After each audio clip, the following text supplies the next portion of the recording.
This video contains news and analysis related to a recent terror attack in Kashmir. The content may include sensitive visuals and discussions that could be distressing to some viewers. Viewer discretion is advised. We strongly condemn all forms of violence and terrorism. The purpose of the content is solely to inform and create awareness based on verified reports.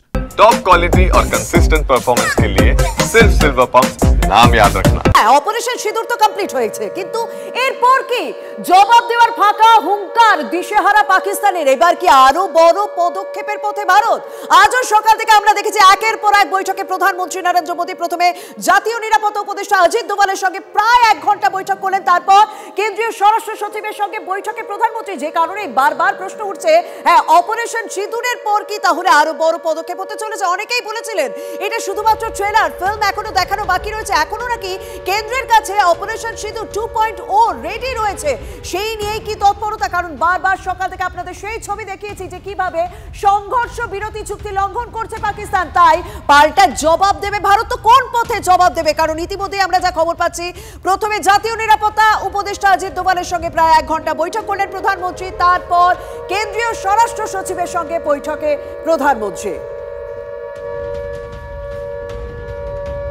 আমার সঙ্গে রয়েছেন সহকর্মী সায়ন্ত। সায়ন্ত, আমরা সকাল থেকে কিন্তু বেশ একটা তৎপরতা নজরে পড়ছে। হ্যাঁ, আমরা একদিকে যেমন কাশ্মীরের দিকে নজর রাখছি, সেখানে পুঞ্চ সেক্টরে আমাদের প্রতিনিধি কিভাবে জীবনে বাজি রেখে সেখানকার ছবি তুলে ধরছে, এবং সেই ছবিগুলোই প্রমাণ দিচ্ছে যে কিভাবে পাকিস্তান বারবার এই সংঘর্ষ বিরতি চুক্তি লঙ্ঘন করছে, সাধারণ মানুষের উপর গুলি করছে। আর ঠিক সেই সময়ই আমরা দেখছি একের পর এক বৈঠক সারছেন প্রধানমন্ত্রী।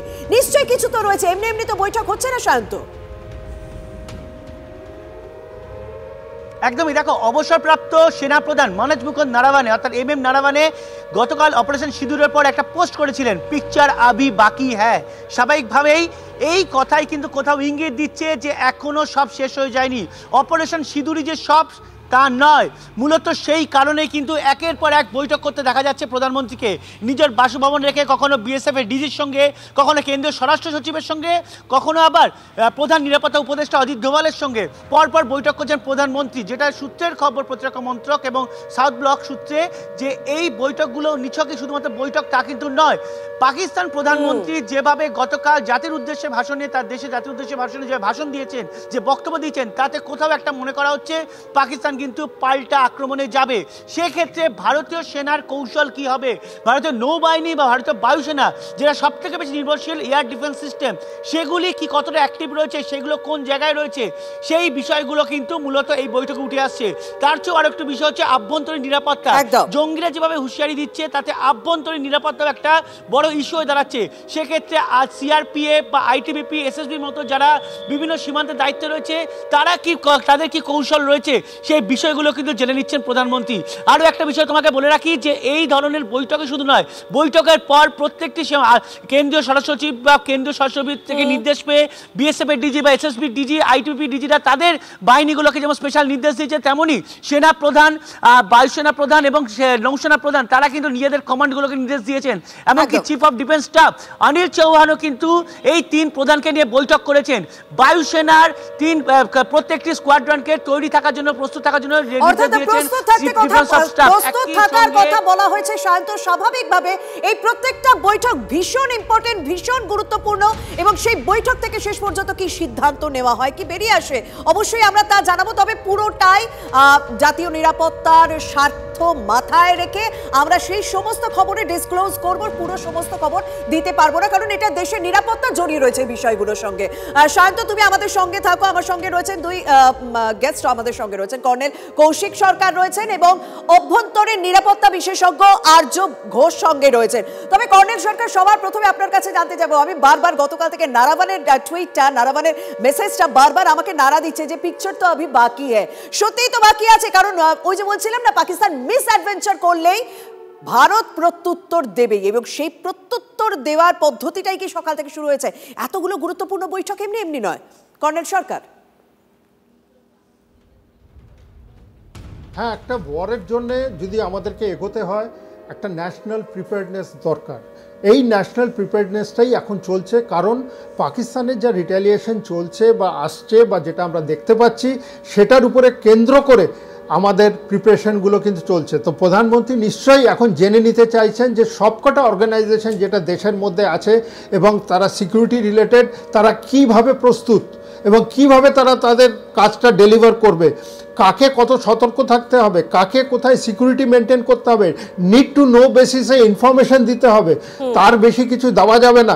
এই জিনিসগুলো এখন সব ঝালিয়ে নেওয়া হচ্ছে এবং ন্যাশনাল সিকিউরিটি অ্যাডভাইজার খুবই বিজ্ঞ একজন ব্যক্তি, ওনার যে থ্রো এই টাইমে সেটা একটা বিরাট আমাদের উপরে এফেক্ট করবে এবং পাকিস্তান যে মিসঅ্যাডভেঞ্চারটাই করুক না কেন, যেমন জেনারেল নারওয়ানে বলছিলেন যে পিকচার বাকি হ্যাঁ, এটা তো কালকে যেমন আমি বললাম যে এটা একটা ট্রেলার হয়েছে জাস্ট, এখনও তো অনেক কিছু বাকি আছে, পাকিস্তানের অনেক কিছু, অনেক পানিশমেন্ট পাওয়া বাকি আছে, একদম অনেক পানিশমেন্ট পাওয়া বাকি রয়েছে। আপনি যখন বলছেন তখন তার সূত্র ধরেই আমি একটুখানি কর্নেল সরকার বলে দিই, বারবার মনে করিয়ে দিচ্ছি আমরা, কারণ ইতিমধ্যে 21টি জঙ্গি ঘাঁটি চিহ্নিত রয়েছে, যার মধ্যে শুধুমাত্র 9টি গুড়িয়ে দেওয়া হয়েছে, বাকিগুলো নিশ্চয়ই নজরে রয়েছে ভারতের। সেই বিষয়টাও তো মাথায় রাখা উচিত পাকিস্তানের এটাও মাথায় রাখা উচিত যে আমরা কিন্তু শুধুমাত্র জঙ্গি ঘাঁটিগুলোকেই টার্গেট করছি, কোনো সাধারণ মানুষ আমাদের টার্গেটে নয়, আমাদের কোনো সেনাবাহিনী পয়েন্ট আমাদের টার্গেটে নয়। তবু কেন এরকম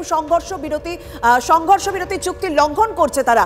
আর্যবাবু, আপনার কি মনে হচ্ছে মানে পাকিস্তান এটা কেন করছে? একটা বাচ্চা ছেলেও তো জানে এই মুহূর্তে দাঁড়িয়ে যদি মিসঅ্যাডভেঞ্চার হয় ভারতের যে সামরিক শক্তি তা রীতিমতো একেবারে পাল্টা পড়তে পারে তাদের উপর, মানে তারা সামাল দিতে পারবে না। সব থেকে আগে আমার আগের বাইটগুলো আপনারা মিলিয়ে নেবেন, আমি যেগুলো বলেছি অক্ষরে অক্ষরে মিলছে কিনা।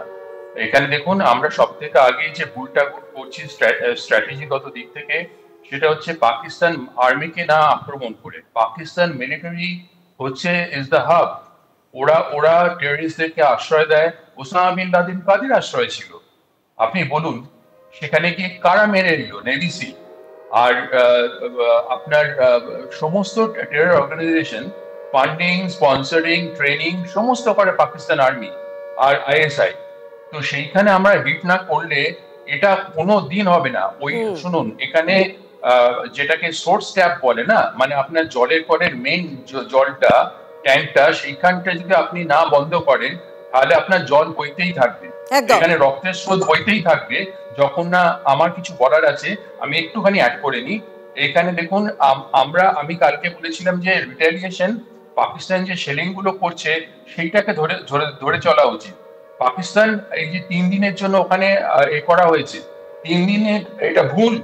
এটা 3 দিন পরে যেই যদি স্বাভাবিক অবস্থা করে দেয় সঙ্গে সঙ্গে পাকিস্তান আক্রমণ করবে। আর কেন প্রধানমন্ত্রী বৈঠক করছেন আপনাকে একটা জিনিস বলি, শাহবাজ শরীফ কি বলেছেন জানেন? আজকে বলেছেন প্রতিটা রক্তবিন্দুর শোধ তুলবো। একদম আর্যবাবু, আপনার কথা ধরেই আমি পরে প্রশ্নটা আপনার কাছে করে নিতে চাইবো, তবে তার আগে আমাকে একটা খবর ব্রেক করতে হবে। কিন্তু আমার প্রশ্নটা সেটাই যে শাহবাজ শরীফ পাকিস্তানের প্রধানমন্ত্রী, তিনি বলছেন প্রতিটা রক্তবিন্দু প্রতিশোধ নেবে।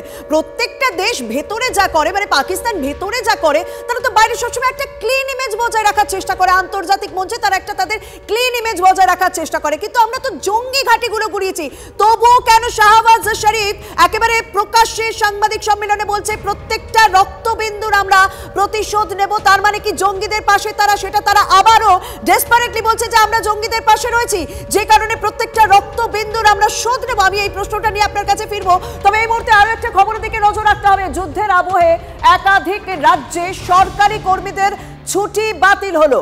জম্মু কাশ্মীর, রাজস্থান, পাঞ্জাব সব সরকারি কর্মীদের ছুটি বাতিল হয়েছে। পশ্চিমবঙ্গেও পুলিশ, এসপি, ডিএম, বিডিওদের ছুটি বাতিল নবান্নের। কারণ আমরা জানি যে কেন্দ্রীয় স্বরাষ্ট্রমন্ত্রীর সঙ্গে কালকে দফায় দফায় বিভিন্ন রাজ্যের সঙ্গে বৈঠক হয়েছে এবং যে রাজ্যগুলি রীতিমতো সীমান্ত এলাকায় রয়েছে, পাকিস্তানের সঙ্গে সীমান্ত শেয়ার করছে, বাংলাদেশের সঙ্গে সীমান্ত শেয়ার করছে, সেই সমস্ত রাজ্যের সঙ্গে বৈঠক করেন কেন্দ্রীয় স্বরাষ্ট্রমন্ত্রী অমিত শাহ। তবে এই মুহূর্তে যা খবর পাওয়া যাচ্ছে, পাঞ্জাব, পশ্চিমবঙ্গ, রাজস্থান এবং জম্মু কাশ্মীরের সব সরকারি কর্মীদের ছুটি বাতিল করা হয়েছে। আর্যবাবু, আপনার কাছে যে প্রশ্নটা রেখেছিলাম যে সত্যি তো একটা ক্লিন ইমেজ বজায় রাখার কথা, কিন্তু ওপেনলি বলছে প্রত্যেকটা রক্তবিন্দু প্রতিশোধ নেব, মানে তারা ওপেনলি বলছে যে আমরা জঙ্গিদের পাশে রয়েছি, আমরা জৈশের পাশে রয়েছি, আমরা লস্করের পাশে রয়েছি, আমরা হিজবুলের পাশে রয়েছি। এক্স্যাক্টলি তাই। এইখানে আমি কালকে দুপুরেও আপনাদেরকে টেলিফোনিক ইন্টারভিউতে বলেছিলাম যে এখানেই আসিম মনিরের সঙ্গে তার যে আগের যারা ছিলেন তাদের পার্থক্য, উনি প্রত্যেকটা ক্ষেত্রে অপটিক্স দেখিয়ে যাচ্ছেন। এই যে জাতীয় পাকিস্তানের জাতীয় পতাকা দিয়ে মুড়ে কফিন জঙ্গিদের দেহ কবর দেওয়া হচ্ছে, সেখানে এই ঘটনা তো আনপ্রেসিডেন্টেড। এইটা কারগিলের সময়ও ঘটেনি, যেখানে আপনার ওদের সাধারণ সৈন্যদের মুশারফ দেহ তুলে নিয়ে যাননি, তো সেখানে আমাদেরকে কবর দিতে হয়েছে। তো সেইখানে উনি একটা আলাদা জায়গায় নিয়ে যাচ্ছেন। উনি he is a dangerous man. নয়তো মাইকেল রুবেন, যিনি ফর্মার পেন্টাগন অফিসিয়াল, তিনি কোনোদিন ওসামা বিন লাদেনের সঙ্গে ওনার তুলনা করতেন না এবং এটা বলতেন না যে ওসামা বিন লাদেনের যেভাবে শেষ হয়েছিল সেইভাবে আসিম মনিরের শেষ হওয়া উচিত। এটা মনে রাখবেন, এটা একজন পেন্টাগন অফিসিয়াল বলছেন, রামশ্যাম যদুমধু কেউ নয়। তো সেই জন্যই আমি বলছি, he is a dangerous man, he is a silent man, he is a silent killer. উনি যা বলাচ্ছেন শাহবাজ শরীফকে দিয়ে বলাচ্ছেন একদম ওনার গলার টুটি ধরে, কিন্তু উনি নিজে চুপ থাকছেন। বাংলাদেশে গিয়ে অপারেশন করে এসছেন। চীনের দিকটা অত্যন্ত ভালনারেবল। আমি আপনাদেরকে বলছি, এটা আমার 5-6 মাসের যদি অ্যানালিসিস দেখেন বিভিন্ন সংবাদ মাধ্যমে, সংবাদপত্রে, আমার প্রতিটা অক্ষর আজকে মিলছে, যেটা আমি আগে 4 মাস আগে যে কথাটা বলেছি আজকে মিলতে বাধ্য হচ্ছে। একদম আর্যবাবু, আপনার কাছে সেই আশঙ্কার দিকগুলো নিয়ে আসবো। একদম ভীষণ ইম্পর্টেন্ট পয়েন্টগুলো তুলে ধরছে, যেগুলো আমাদের প্রত্যেকের ভাবা উচিত। আমি অবশ্যই সেগুলো নিয়ে আসবো। কিন্তু পাকিস্তানের প্রধানমন্ত্রী যখন বলছেন প্রত্যেকটা রক্তবিন্দুর শোধ নেবেন, প্রতিশোধ নেবেন, ওপেনলি বলছেন, তখন পাকিস্তানের ভেতর কি হচ্ছে? মানে সে কি তার ঘর সামলাতে পারছে? সেদিকে এবার নজর থাকছে।